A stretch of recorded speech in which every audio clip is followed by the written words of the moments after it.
What if the woman the whole world adored was hiding secrets that even her own family barely knew? Sandra Dee, the golden girl of Hollywood, the face of innocence, the star millions fell in love with, was living a life behind closed doors that was nothing like the image she showed the world. Now at 64, her son has finally decided to break his silence. In his revealing memoir, he opens up about the shocking truths his mother kept buried for years. Secrets that will make you see this beloved icon in a completely different light. So before you think you know everything about Sandra Dee, you might want to hear this first. Sandra's life began in the early 1940s under challenging circumstances.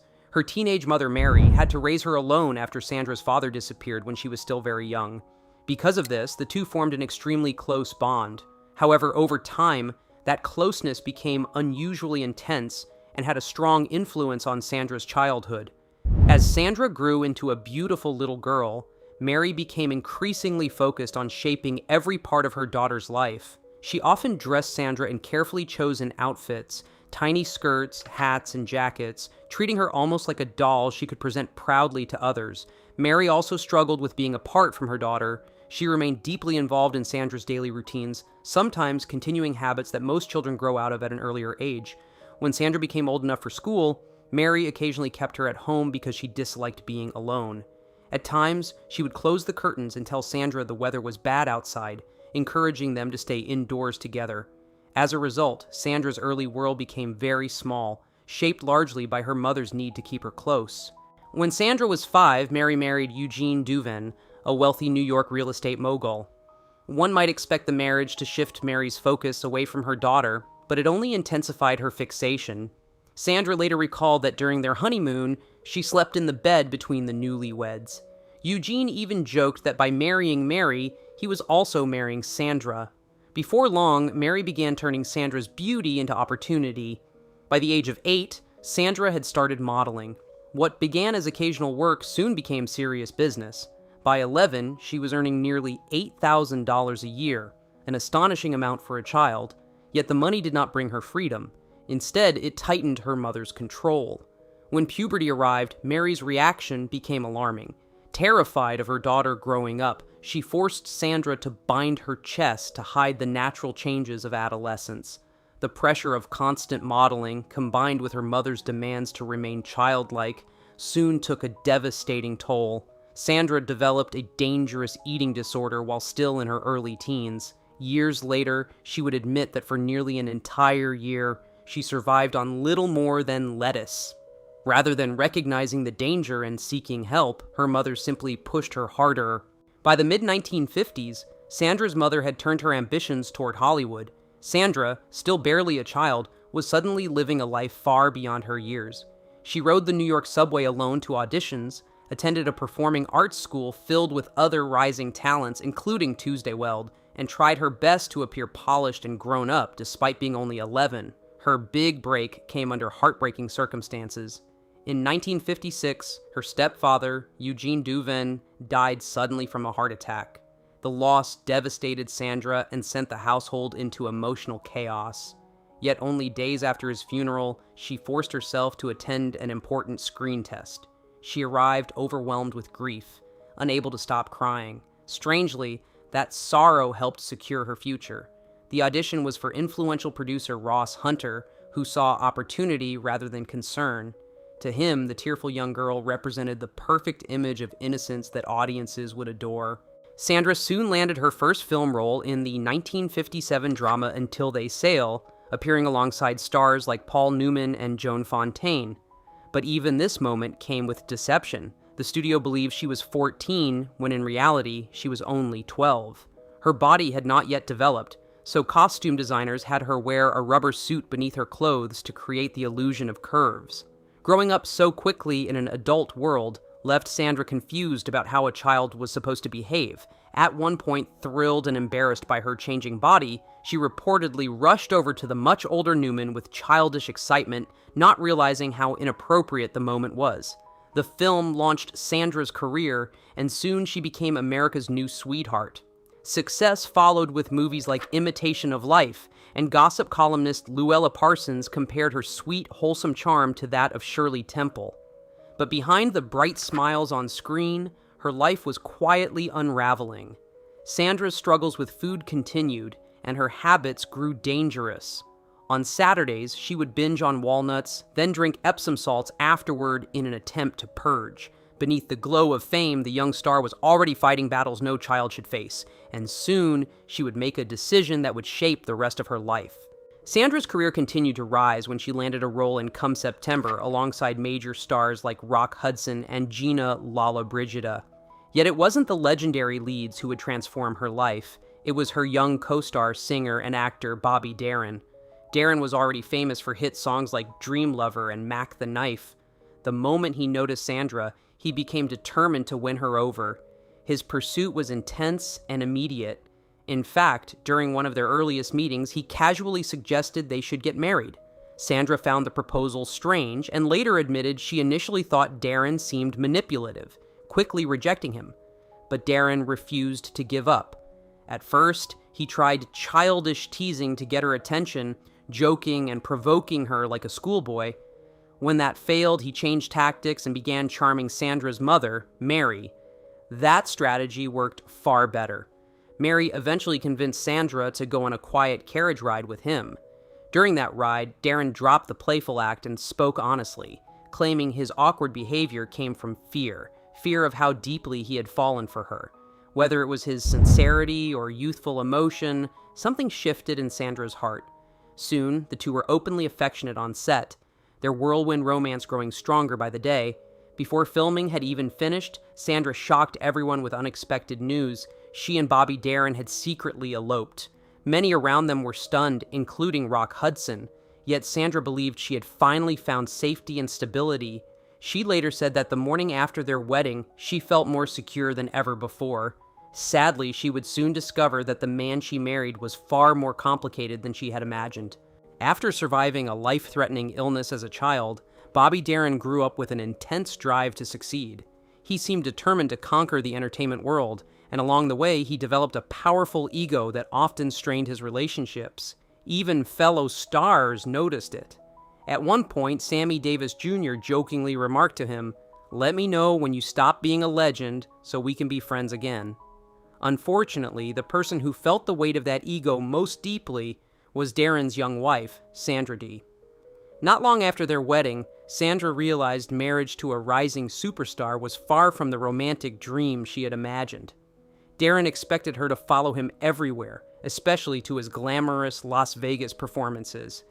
Each night, she was required to appear perfectly dressed, hair and makeup flawless, sitting in the audience and admiring him from afar. But once the shows ended, Sandra was often left alone. While she faithfully attended his performances, Darin frequently spent his evenings socializing with friends, leaving her isolated. The loneliness slowly began to wear her down. As Sandra later admitted, she felt as though she had no life of her own, and their marriage felt increasingly empty.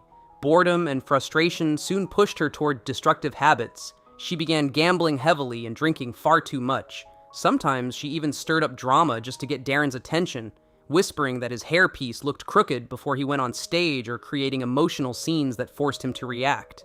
When people questioned why she seemed surrounded by turmoil, Sandra once answered bluntly, she was simply bored. As their relationship grew more distant, suspicion crept in. After the birth of their son in 1961, Darin became convinced Sandra was having an affair with her Tammy and the Doctor co-star Peter Fonda. Sandra always insisted they were only friends, but Darin refused to believe her. Convinced of betrayal, he made a cold decision. Instead of facing Sandra himself, he had someone else deliver the news that he wanted a divorce, an ending that left their already troubled marriage even more painful and complicated. The breakup between Sandra Dee and Bobby Darin was far from straightforward. Their first separation didn't last long. Despite the emotional damage between them, they briefly reunited, hoping their love and their young son, Dodd, might keep the family together, but the peace was temporary, and by 1966, the couple separated again, this time permanently. The final split reportedly began over something surprisingly small. Darin's jealousy had grown stronger with time, and when he saw Sandra speaking with Warren Beatty at a party, suspicion once again took hold. In a cold and impersonal move, Darin didn't even tell Sandra himself that the marriage was over. Instead, he had his psychiatrist deliver the message. After the divorce, Sandra's life seemed to unravel in other ways as well. By the late 1960s, Hollywood was changing. The innocent image that had once made her famous no longer matched the industry's new direction. Audiences drifted away, and before long, Universal Pictures quietly dropped her from its roster. For years, Sandra had carefully maintained the wholesome persona everyone expected of her. But eventually the strain showed. In a 1967 interview with critic Roger Ebert, she openly smoked and spoke bitterly about the image people forced on her, remarking sarcastically that little Sandra Dee wasn't supposed to smoke, drink, or even behave like a normal adult. She continued trying to act, though the roles became fewer and less significant. One of her later appearances came in the supernatural film The Dunwich Horror, where she played a college student. Even then, she refused a scene that required nudity, staying true to the boundaries she had always tried to maintain. Still, the film failed to revive her fading career. Meanwhile, Darin attempted to move forward. He married Secretary Andrea Yeager in 1973, while Sandra, who never remarried, quietly struggled with the emotional aftermath. Yet Darin's fragile health soon complicated everything. His lifelong heart condition worsened, leading to surgery in 1971, where he received 2 artificial heart valves. During these frightening health scares, it was Sandra he often returned to for comfort. Even while married to Yeager, he repeatedly sought her support. His second marriage soon collapsed in 1973, and with Darin once again appearing in her life, Sandra eventually let him back into her heart, but it would end in another tragedy. In December 1973, tragedy struck when Bobby Darin unknowingly placed his life in danger. Doctors had warned him to take antibiotics before any medical procedures because of his fragile heart, but confident and stubborn, he ignored the advice and visited a dentist without the medication. The consequences were devastating. A severe infection spread through his body, turning into sepsis and damaging one of his artificial heart valves. Realizing something was terribly wrong, Darin admitted himself to the hospital. His condition deteriorated quickly. The infection became so severe that he began suffering confusion and signs of dementia. Yet, in the midst of his illness, he managed one final touching act. Remembering that it was his son, Dodd's birthday, he called him from the hospital and wished him a tearful happy birthday. Soon after, Darin was rushed into heart surgery. Doctors worked desperately for 6 hours to save the 37-year-old star. When the operation ended, he was taken to recovery, but the miracle everyone hoped for never came.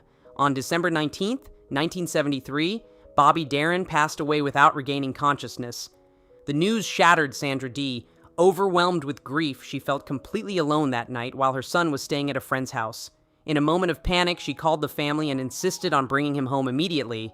The boy's mother gently convinced her to wait until morning, knowing the heartbreaking truth would stay with him for the rest of his life.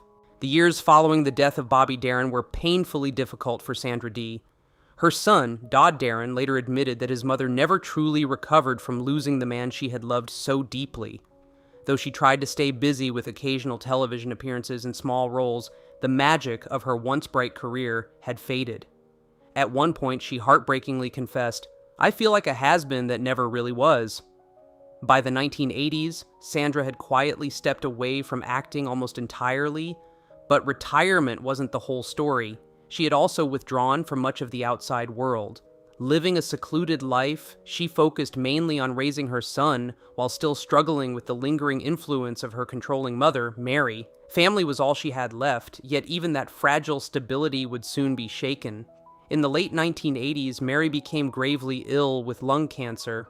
When the end finally came, she reportedly left behind one final cruel remark, warning her grandson not to become a victim like she had been and not to spend his life cleaning up after Sandra. Despite the harsh words, Sandra was devastated by her mother's death. The fragile balance she had been maintaining collapsed almost overnight. For years, Sandra had battled issues with food and alcohol, but after her mother's passing, those struggles intensified. She later admitted that during this dark period, she survived mostly on soup, crackers, and scotch, her weight dropping dangerously low. Watching this decline terrified Dodd. When his mother began vomiting blood, he knew something had to change. With determination and love, he convinced her to seek both medical and psychological treatment, an intervention that likely saved her life. For a time, Sandra seemed to improve and even considered returning to acting, but the damage to her body had already been severe. Although she reduced her drinking, the years of strain had taken a permanent toll. Eventually, doctors delivered a devastating diagnosis: kidney failure. She would need dialysis simply to survive. Sandra finally stopped drinking completely, but the illness left her with only a few sober years to rebuild her life. In 2005, at just 62 years old, she died from complications related to kidney disease, leaving many fans shocked, as they still remembered her as the fresh-faced sweetheart of Hollywood's golden era. Nearly a decade earlier, in 1994, her son had published a revealing memoir titled Dream Lovers. In it, he shared a painful truth that shed new light on Sandra's lifelong struggles. As a child, she had endured years of abuse at the hands of her stepfather, Eugene Duvin. The trauma began when she was very young and haunted her throughout her life. Even more heartbreaking was her mother's reaction. When Sandra finally gathered the courage to reveal the truth, Mary reportedly refused to believe her at first. Later, when Sandra tried again to speak about it, her mother said nothing. Understanding this hidden pain changes how Sandra Dee's life is remembered. To many moviegoers, she seemed like the perfect good girl of the screen whose life somehow went wrong. But beneath that image was a woman carrying wounds from childhood that shaped her struggles with health, relationships, and self-worth. Yet her story is not only one of tragedy. Despite everything, Sandra devoted herself to protecting her son in ways she had never been protected. And in return, Dodd grew up determined to honor her memory, not just as a Hollywood star, but as a mother who, even through her pain, tried to give her child the love and safety she had once been denied.